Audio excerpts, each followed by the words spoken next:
the book and the movie obviously have really struck a chord with people. Yeah. When people walk away from seeing this movie, is there a message? Is there something you hope that they take away from the experience of seeing it? I just think the world would be a better place if there were more people like Charlie, who is so compassionate and empathetic and non-judgmental and accepting.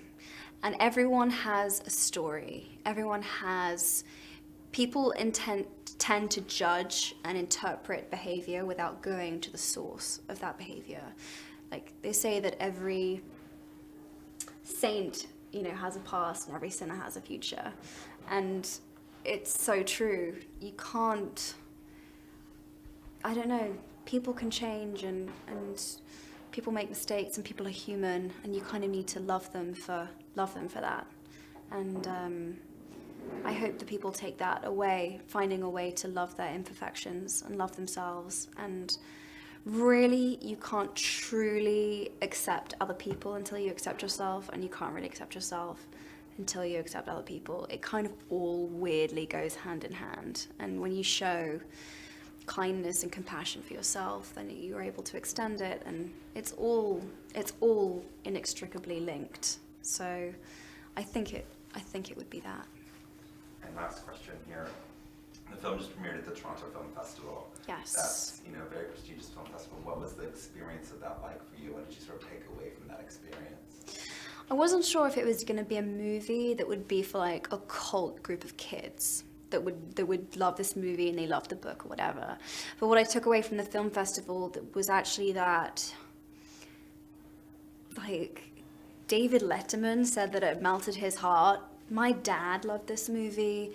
A ton of like very serious critics couldn't help but say, I really connected to this movie. It made me cry or whatever else. And it's kind of what it's made me realize that this movie has a much wider audience than I almost anticipated at the beginning. It's kind of like reaching out to all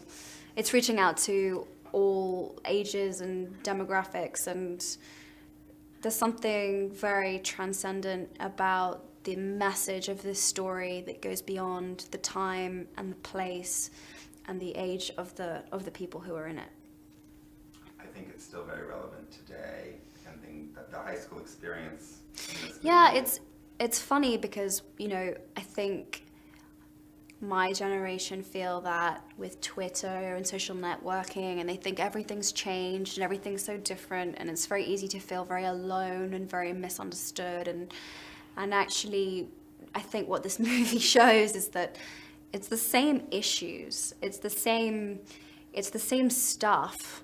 It's just playing out in different forums and in different ways and through different media, but it's all the same stuff, really, which I think is kind of interesting. And I think the movie, because it's set, 1991, let's say, like early 90s, late 80s, it gives us.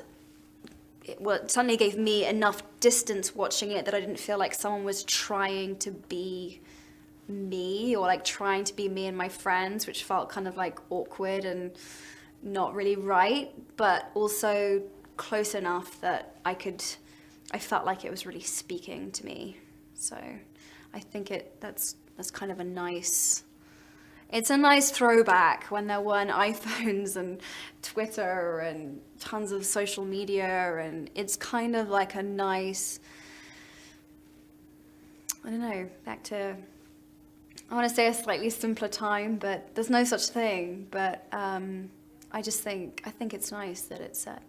And it also introduces people to a whole new soundtrack for their lives. I mean, that's one of the things that I keep getting told about this movie is like, oh, like such great band, such great music, and people are discovering the Smiths again, and David Bowie, and the Cocteau Twins, and like, it's really, I think there's going to be a renaissance of the music of that time, which is awesome.